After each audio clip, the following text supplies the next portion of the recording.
Not that God changed, but our understanding of God changed. Our understanding of what God desires of us has changed. When you read the Old Testament, you know, it sounds like God condoned murdering and destroying a whole people and wiping them out. I mean, was that God's intention? You know, if you read some of the passages in the Old Testament, it kind of looks that way. Think of the Israelites when they came into the Promised Land. There were people living there. What about the Canaanites and all those other various peoples that lived in those lands? Did God condone them for taking all those lands? I don't think God would condone that. But how the people understood God wanting them to go into that land, maybe in hindsight, maybe God would have asked them to come in and to acquire land and to begin to work the land, but not necessarily to wipe them out or to destroy every single person that is there. So once again, was God the one who changed between the Old and the New Testament? You know, Jesus said, eye for an eye, in the Old Testament, eye for an eye, tooth for a tooth. But I say to you, love your enemies, forgive your enemies. That's Jesus. And so maybe what we see in the Old Testament is an evolution of understanding of what God is asking of us. And I think this is a challenge. This is a challenge as we live in a world that is multicultural, multi-religious, to be able to have a sense of what it means to love God and what it means to love our neighbor. Recognizing that we're always being pulled, we're always being stretched, we're always being asked to grow in our understanding. You know, recently we had in the scriptures the Canaanite woman who came to Jesus because she wanted her child to be healed. And Jesus ignored her. Eventually, even called her a dog. Did Jesus show prejudice? He insulted her. Is it okay to call a woman a dog today? I don't think so. But at the time of Jesus, there was animosity between the Jewish and the Canaanites. They didn't get along. They hated each other. So why Jesus said what he did, scholars debate. But it doesn't mean that it was condoned or the right thing to do. Same thing, St. Paul had one of his students who was a slave, an escaped slave. And eventually, Paul encouraged him to go back to his master. Did Paul condone slavery? Is slavery permitted? I don't think slavery is permitted morally. But in another era, another time, Christians bought and sold slaves. We look back at that and said, it was wrong. We fought a civil war in this nation over slavery. And there were Christians on both sides. And so once again, it's not that God changes, but our understanding of God changes. Our understanding of what it means to be a follower of Christ continues to change. So just as over the centuries, we have grown as a people to grow in our understanding of what it means to love God and to love our neighbor, we also as individuals must also recognize that where I am at one point in life, I may be challenged to grow and change as time goes on. I mean, look at the issue around gay marriage, LGBTQ rights. A lot of debate right now among various Christians. Not so much within the Catholic Church, but between different Christian denominations. And yet, when you look at the Bible, it really is not focused on gay rights or gay marriage or gays for that matter. It's focused on what it means to love. When you look at the Old Testament, what were the greatest sins that the prophets repeatedly brought up? mistreating of orphans, mistreating of widows, mistreating the foreigners in their midst. Those were the grave sins. What did John the Baptist do when the leaders came to the Jordan? You brood of vipers, you hypocrites. What were some of Jesus' greatest condemnation was for those who were his opponents, as Pharisees, Sadducees, those in leadership. And so we focus so much on sexual sins, but yet when you really look at the Bible, it's not the focus. So our understanding of marriage, a sacramental versus civil, can one be prejudiced to the point where you can't rent a room to somebody who's seeking a place to live because they're gay?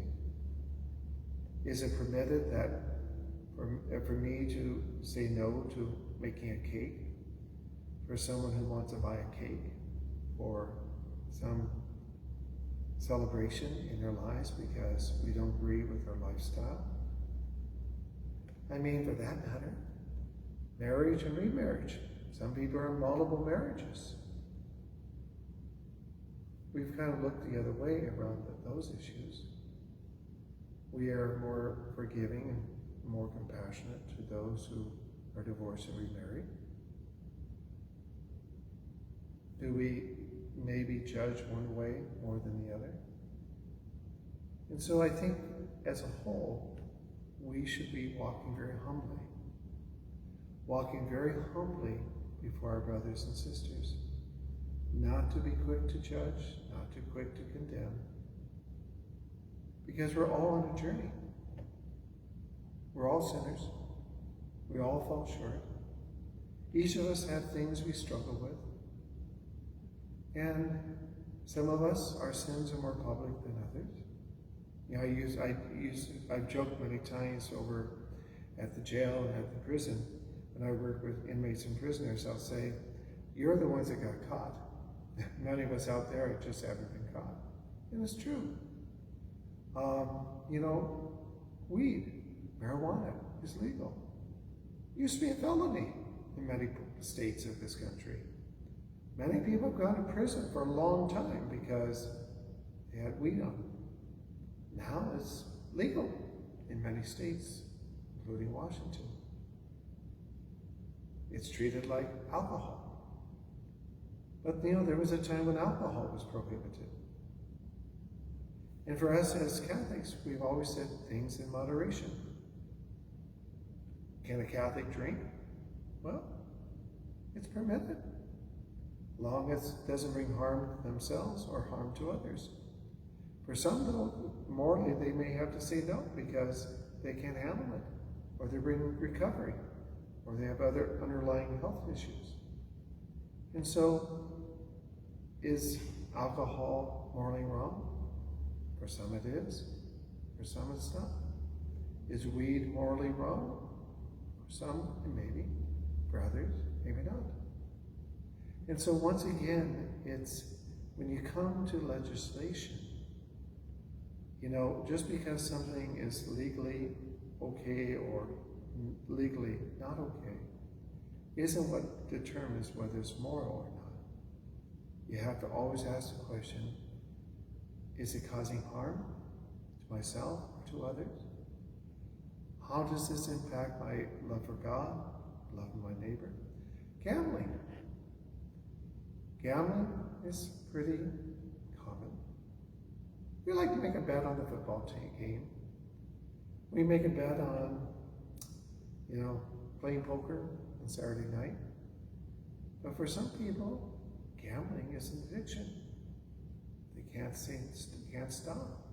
They'll go bankrupt. They'll lose their home, their family.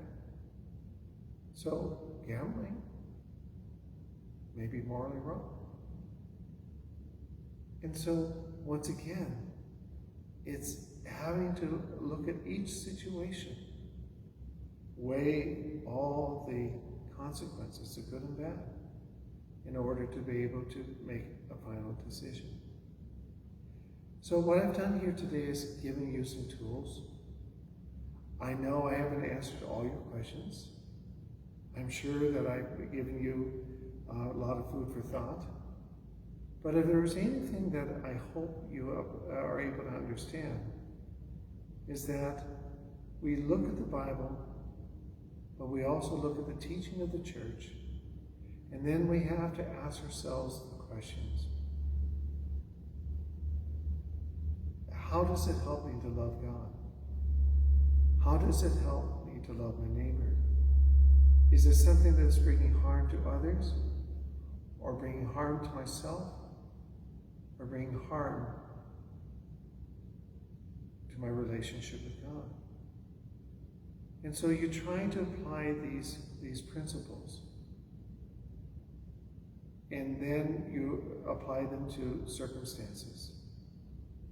And at this moment, at this time in your life, maybe this is the right action for you. But at some other point in life, change of circumstances, it may not be the best thing for you at that moment in life. So something could be morally okay at this point, maybe morally wrong at that point, because the circumstances have changed. And you always have to take the principles, the questions, loving God, loving neighbor, causing harm or not causing harm. Does it show respect? Does it recognize the sacredness of life, the sacredness of creation? Does it respect what God created? And then you begin to apply that in circumstances that you're facing. And so today, I hope this helped you. And I want to encourage you to read more, to study your faith, because these are some of the challenging times we're facing, and as Christians, we have to always make the best decisions to be able to live our lives for God and for one another. God bless.